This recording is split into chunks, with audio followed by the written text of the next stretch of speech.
As a child of the sort of North London suburbs, Soho and the East End of London seemed sort of magnificently mysterious and dangerous places to me growing up. They were really part, I felt, of a completely different city from the suburbs of North London, Childs Hill and Hampstead, where I grew up.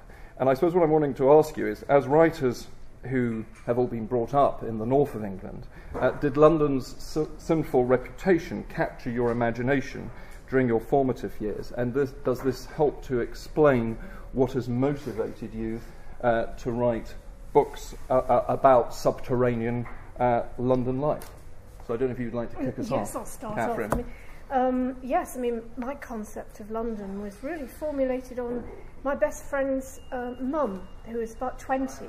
Terribly young, and she used to disappear with one of her lovers to London for weekends, and she'd come back and she'd have been to Bieber, and she'd have a huge flappy hat and a scarf, and she was very flamboyant, very good looking in those days. So I soon caught on that London was a very exciting place, and in my adolescent imagination it gradually became one long party, and I saw myself as a hitherto inconceivable mixture of Nancy Mitford and Evelyn Waugh, with a bit of Quentin Crisp. And I thought it would be a good place to go if you felt that your sexuality was different. I wasn't too sure about mine, but I figured out that if I got to London, I'd be among friends and I'd be accepted, whatever I was. And it was the excitement, and it was exotic. Nottingham at that time was a very kind of bleak, down-to-earth, it wasn't the north, but it was a very bleak, down-to-earth kind of city from my perspective. So I imagine myself sort of going around meeting artists and famous writers and having masses of affairs and wearing too much jewellery, and it sounded fantastic. Paul, I was like the cut from Too Much Makeup and Jewellery. Yes, I thought you'd come naturally next. I've tried to cut down on yes, over the years. I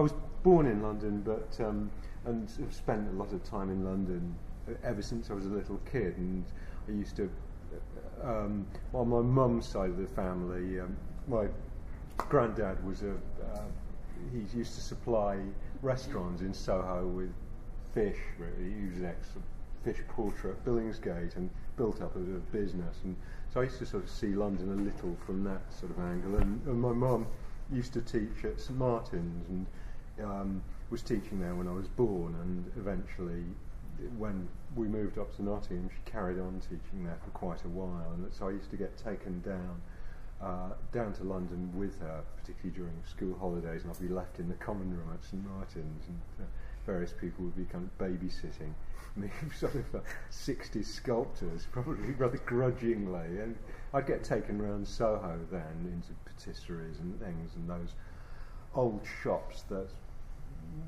were still there in Soho in the 60s. The sort of, I suppose, well, it's changed a great deal since the late 60s.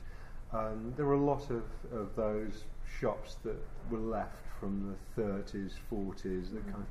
The idea of Soho as London's Latin Quarter. That's French and Italian, little restaurants and specialist shops. So I had a flavour of that, particularly of the exoticism of.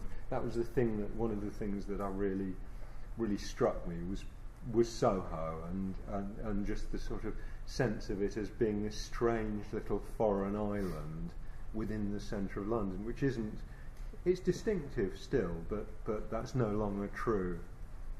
So did you? I mean, when you were writing your first book, did you consciously think, well, I really want to write about something to do with the sort of bohemianism of London, or was it just by chance that you fell on McLaren Ross as the topic? I think if we talk, I mean, between us, I'm sure more of our books have come to fruition probably by chance. There's a lot of chance, isn't there? But also, I think the acting of desires that you're maybe not even consciously aware of, that are drawing you to particular things or particular places. It's difficult. It might be years later after you've finished writing that you realise what moved you to look at that thing. And sometimes there's a sense, isn't there, that you impose a retrospective order on it that might not even be there, but you think, and you create a story, don't you, around all sorts of I think that's absolutely true. I mean, I didn't think when I used to walk around Berwick Street and then down past Paul Raymond's Review Bar and past all the little flats and so on in the early 80s.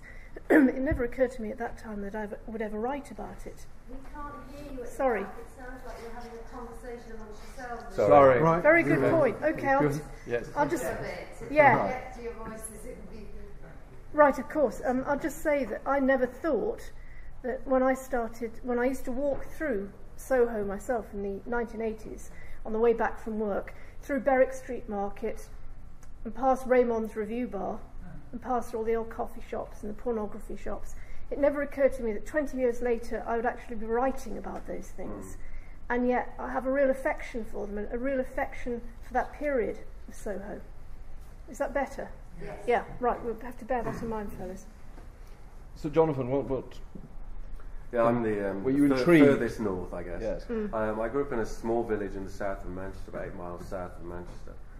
And it was really music and fashion. It was, I was like 14, looking at magazines like The Face, ID, New Sounds, New Styles, that were really kind of reporting on the club scene and the music scene and the fashion scene of London in the early 80s. And it was that more than anything that really appealed to me, this idea of it being somewhere almost bacchanalian in the sense of, the Blitz kids and, Boy George, Steve Strange, all of that. And it wasn't till the very late 80s that I actually moved here.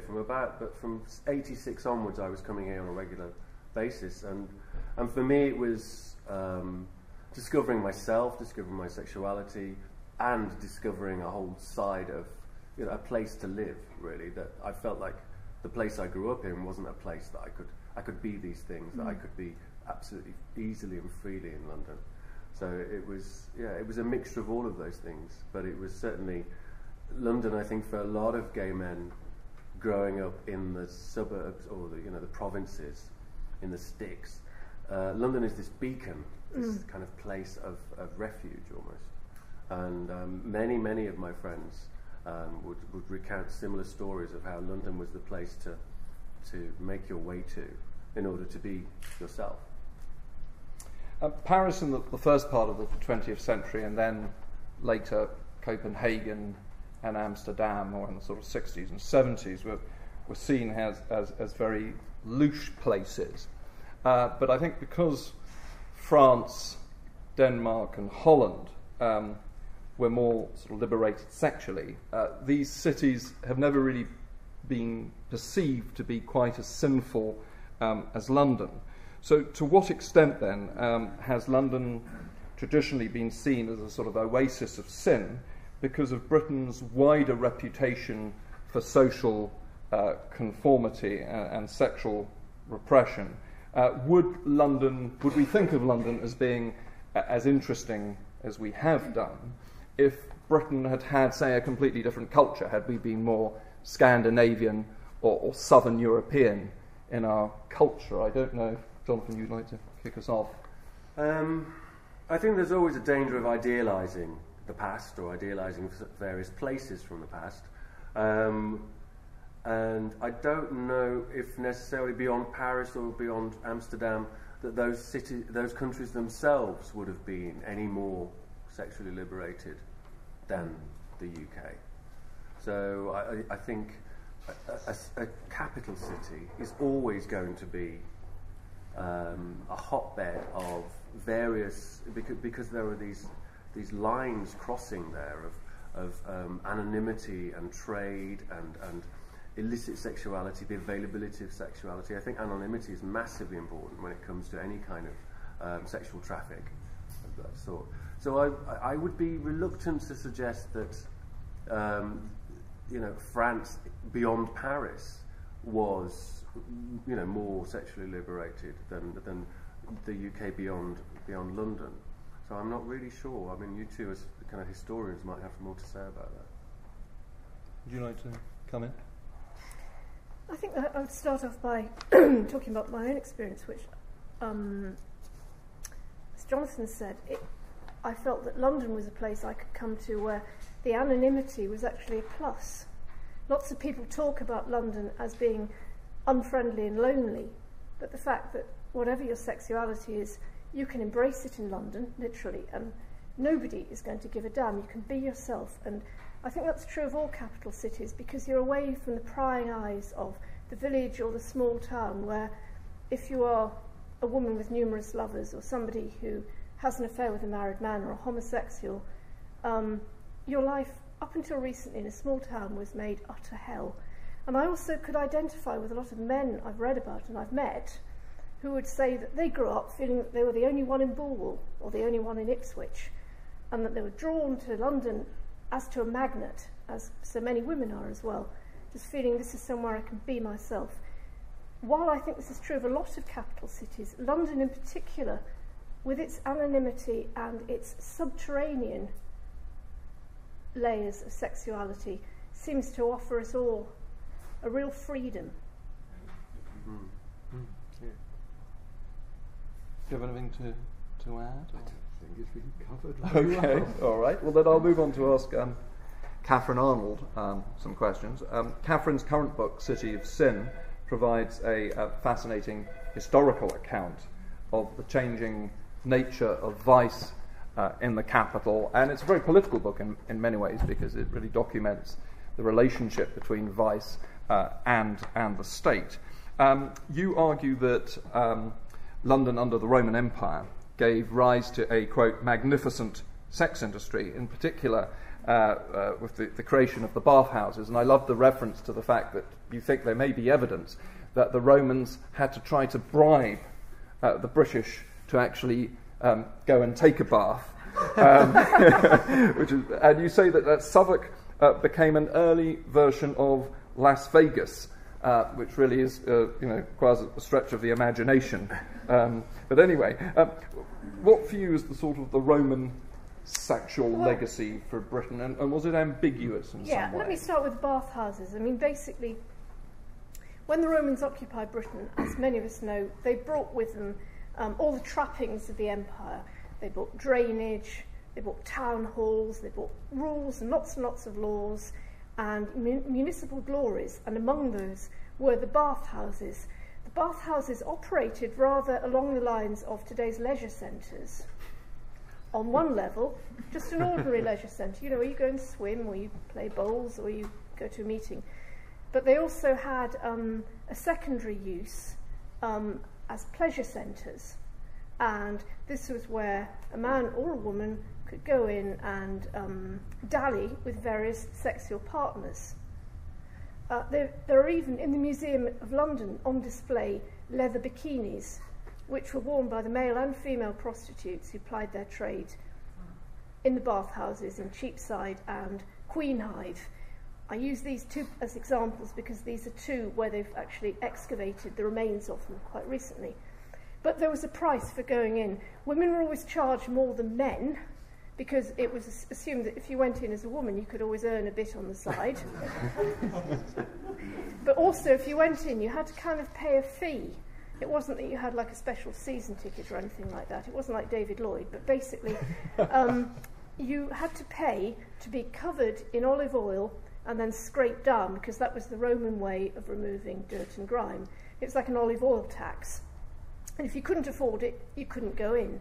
So at one point, the Roman authorities decided to make this available to all, just as a way of getting the great London public to have a bath. But the bathhouses also operated as they do today, as very popular hunting grounds for homosexuals and straight women in search of a toy boy. And there was also the sense that, in a way, they were kind of massage parlours. So men could go in there, have a bit of fun, go home. All this, of course, was decimated by Boudicca in 70 AD, when she and her fellow Celts came down upon Londinium like the wolf with the fold. But after Boudicca, London was rebuilt, and this state of affairs continued for about another 300 years. After that, when the Romans finally left, when the centre fell out of the Roman Empire, it all went to darkness, and that whole thriving metropolitan culture, almost a Sex and the City lifestyle, just went. Actually, I was wondering, could you remove that box so that Yeah. later on they can actually see you? Totally. Well, I might stand up next time. Yeah. I was wondering if you could now tell us something about the development of prostitution post the Romans, and in particular the rather fascinating connection between the church and vice. And I was particularly intrigued by the reference to kind of nuns on the game. It's an extraordinary state of productions, doesn't it? It's an extraordinary state of affairs, isn't it? Because today we think of there being an absolute division between sexuality and the church. But the church in those days took a very pragmatic view of sexuality. St. Thomas Aquinas equated brothels basically with cesspools. And the church has always recognised, and I speak as a practising Catholic for what it's worth, that people will sin. People will do bad things, so you might as well have brothels and prostitutes, male prostitutes there, so people can just get on with it and they can go to confession, get it out of their system, and of course do it again. But what happened in the medieval period in London was that the church authorities made a considerable amount of money out of leasing out their property for brothels, and the supreme example of this is the Bishop of Winchester, or indeed many bishops of Winchester, because obviously they are created again and again and again, who would allow his bishopric, so to speak, St Mary Overy, to be used as a brothel. So you've got this extraordinary thing of, instead of nuns just worshipping and going to Mass and saying the Rosary and doing good works, they would be basically raising funds for the church by going on the game. This wasn't just in London.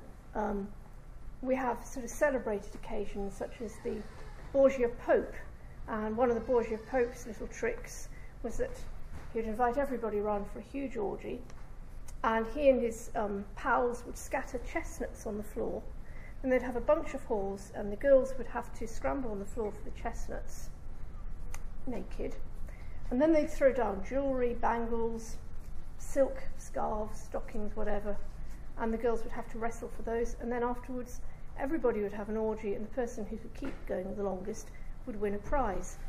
It's very, very difficult for us to equate any of this with the modern church today, either the Church of England or the Catholic diocese. Very, very strange. But it was a going concern. And even William the Conqueror, who is a pretty straight dude most of the time, had property in Rouen, which he rented out to brothels and earned a tidy sum upon. Quite extraordinary. London also developed a tradition of houses where homosexuals could go for the gay sex, the Molly houses, including the wonderfully named Mother Claps in Holborn. Could you tell us a little bit about that, and also about the persecution of gay men leading up to the Wolfenden Report? Well, obviously the persecution of gay men is something that's gone on from time immemorial. But if I may, I think probably the best thing I can do is read you an account of a raid on Mother Clap's Molly House. Basically, there are at least 20 male brothels operating in London in the 1720s up until the 1770s. And then what happened was that we had an organisation called the Society for the Suppression of Vice, which was a very early form of magistrates and the police force. It was before we had a recognised police force, long before the Met. But these do-gooders took it upon themselves to suppress vice wherever they could. And they carried out one raid on Molly Claps. Just forgive me one moment. And this is what they found.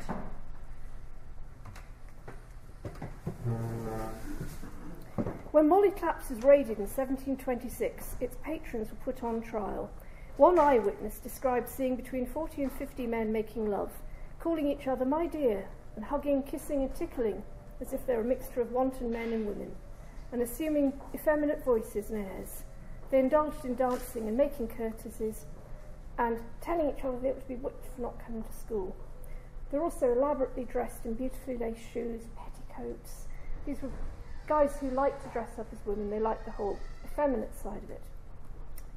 Now, when it was raided, you would think that would be the end of it. People were carted off, put in court for a day or two, and that was the end of it. Sadly, the outcome of these raids was far more serious. For instance, there was a great scandal when a so-called sodomites club was raided and 40 men who frequented the alleys around the Royal Exchange were arrested. These included Jacob Eccleston, a merchant, who later committed suicide in Newgate, a draper, William Grant, who hanged himself in Newgate, Mr. Germain, curate of St Dunstan's in the East, who slashed his throat with a razor, and a Mr. Bairden, who killed himself in the same fashion. Basically, if you were a homosexual man in those days and you got arrested, your world fell apart. Although it was very difficult to prosecute for homosexuality, the damage to your reputation was so severe that you might as well be dead. And obviously the state of affairs continued. It was made worse in 1885 by legislation which was set in place to protect young women and put in place an age of consent, 16, but this had an effect of outlawing most homosexual practices. Of course, the greatest victim of all these, among the millions of men who succumbed to this kind of persecution, was Oscar Wilde. But if I may, I'll come to him later on. In the book, you describe the ways in which prostitution and the sex industry in general have been transformed by the altered cultural situation and new technology. But what's sort of interesting in a way is that there are still political forces that are keen to restrict, even ban consenting sex between adults, though these forces are probably now coming more from the left of the political spectrum than the sort of old right, who are the people who are most obsessed, I think, with prostitution in the past. I don't know if you want to say something about that. Yes, I will do. Just one moment, because I have something here I just want to dig out. This updating fairly rapidly in a time-travelling sequence from the 17th and 18th centuries.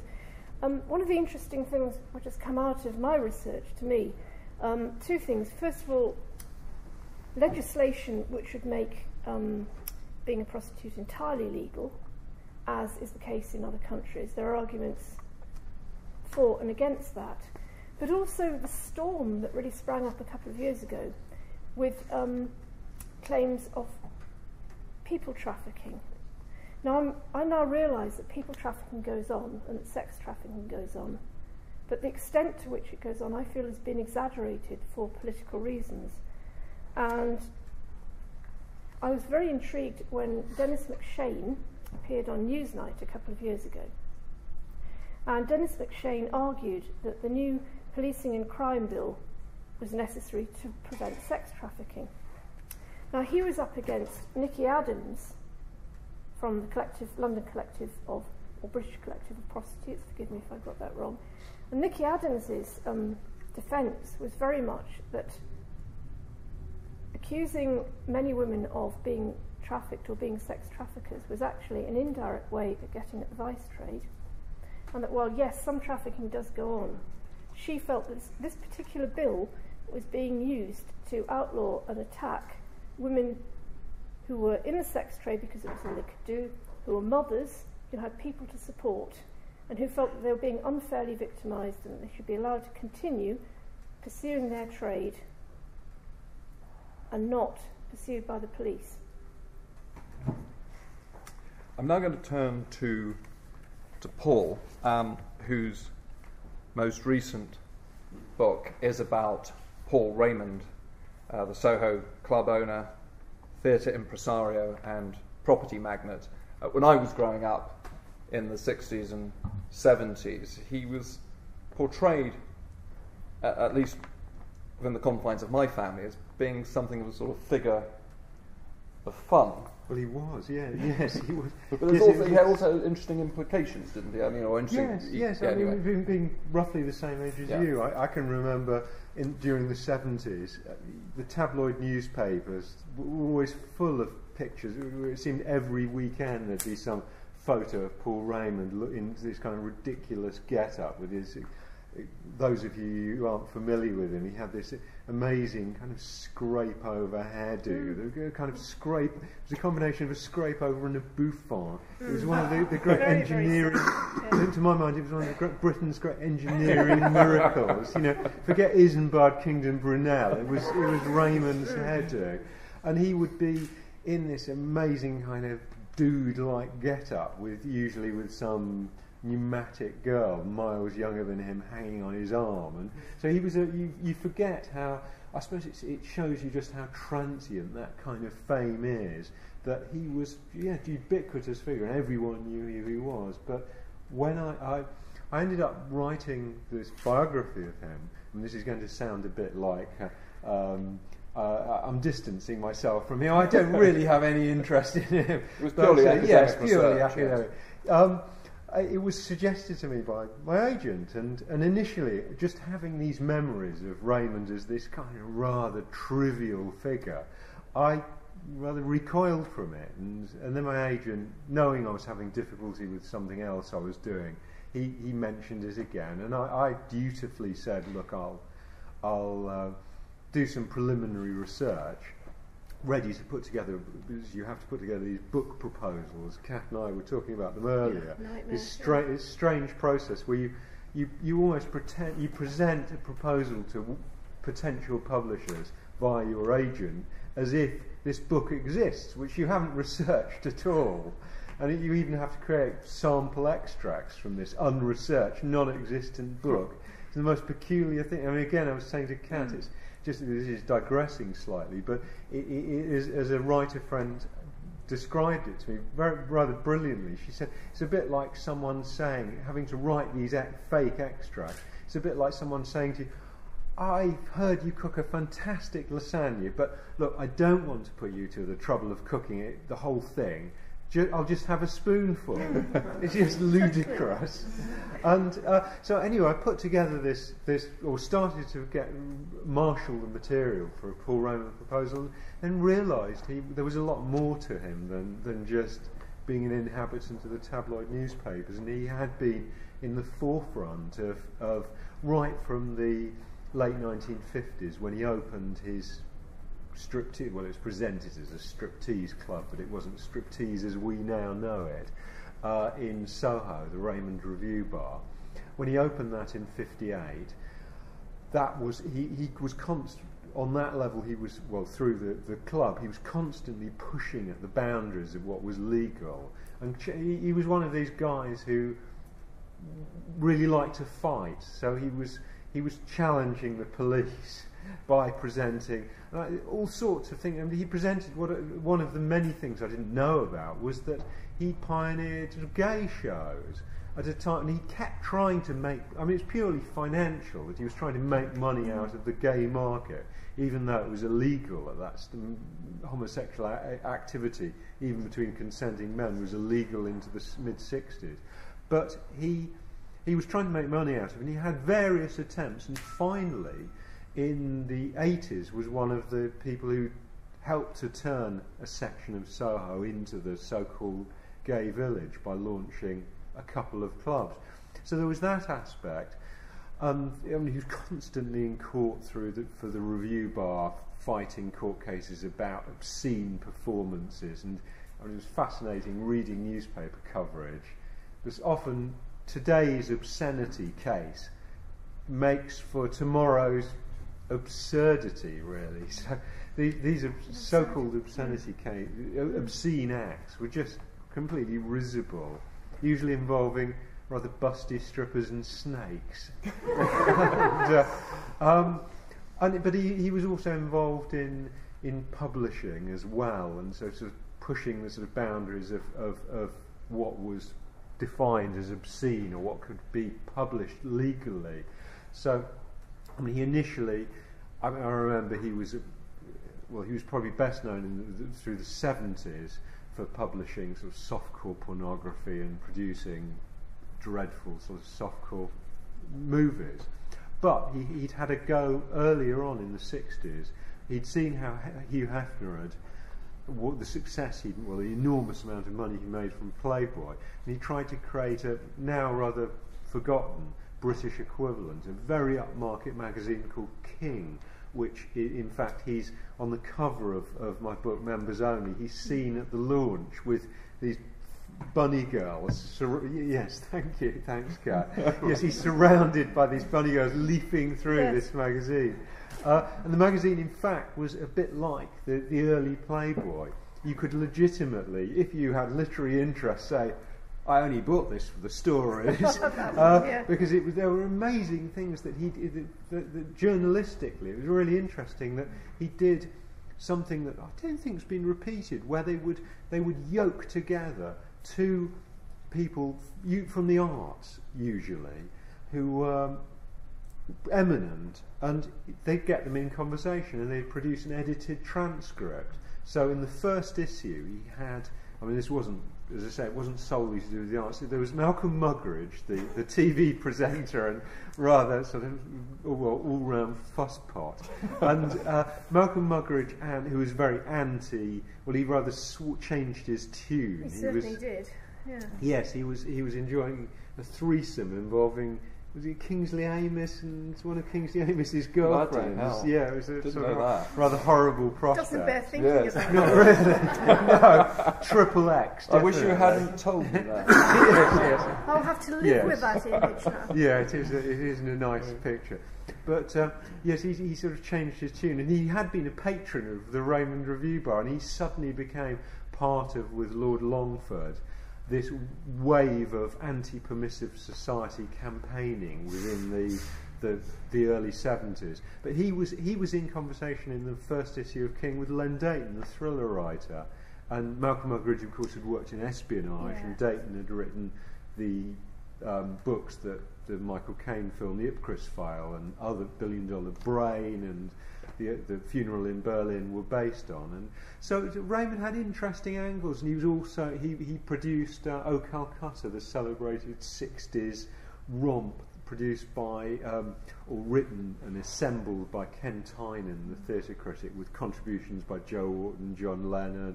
So there was a lot more to him. Anyway, there was a lot of effort, I think, that went into his shows. I mean, you'll have to take my word for it when I say that I don't tend to frequent lap dancing clubs or pole dancing clubs, but the whole kind of sex entertainment industry seems extraordinarily lazy by comparison to the tremendous sort of effort and cost that went into these shows, some of them with wonderful titles. I think you list some of them, which are Anatomy and Cleopatra was one of my favourites. It was always kind of references to classical antiquity to try and give them a sort of veneer of being somehow a bit more highbrow. Julius Caesar, my all-time favourite. My all-time favourite that I actually wanted to pinch for the purpose of my book was Pansy's Inferno. And actually, there was thinking of those titles of these, because a lot of you won't know about this sort of strange world of that Raymond came. Part of the reason why he presented these shows so elaborately was he came at it not like a latter-day sex industry kind of lap dancing club owner, who I would guess wouldn't have this background Raymond had, which was in theatre. He was involved in, during the 1930s, right through to the late 50s, the Lord Chamberlain was in charge of, the political appointee was in charge of censoring all theatre in Britain, serious theatre or variety shows, anything.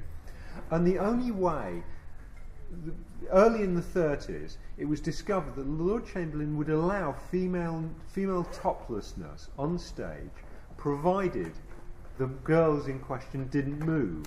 And most famously, this was exploited at the Windmill Theatre in Soho. And they would create a sort of spurious respectability by getting the girls to pose in imitation of paintings or classical sculpture. And if you saw these photos, they're very sweet. The set designer would assemble niches, and there'd be girls holding classical pots up in the air, or they'd be posing like Venus or other goddesses. And there was always this element of trying to give these shows which sort of changed slightly after that.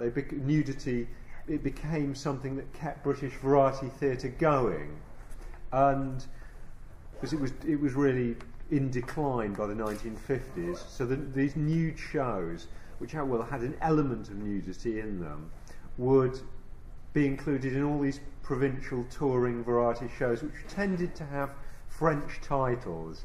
It was an indicator. If it was called, Folly Parisian or Paris by Night, your provincial perv said, yes, that's for me. That's for me. And I find this no one's ever written about the changing British obsession with. There's a sort of shorthand with. There's always one country that sort of gets it in the net from Britain. In the 50s, it was France. Anything French, it was kind of ooh la la, wink wink. Yeah. Then in the 60s, because of relaxation of censorship in Scandinavia, it was Swedish. Yeah. Anything Swedish. Or Danish. Yes, Danish. Danish blue, yes. Yeah, anything like that. Yeah. Now I suppose it's the poor Tizer tarnished with this. Talking of Denmark in that era, just sort of provoked a strange memory. I remember being on the top of a London bus, travelling with my mother down Piccadilly, and there used to be a little sort of porno cinema, which featured in the film American Werewolf in London at the end. And I always remember there was a huge poster outside for the film that was on at that moment, and it was Danish dentist on the job. And we both sort of fell about laughing. The notion of a Danish dentist being particularly erotic, extraordinary imagination.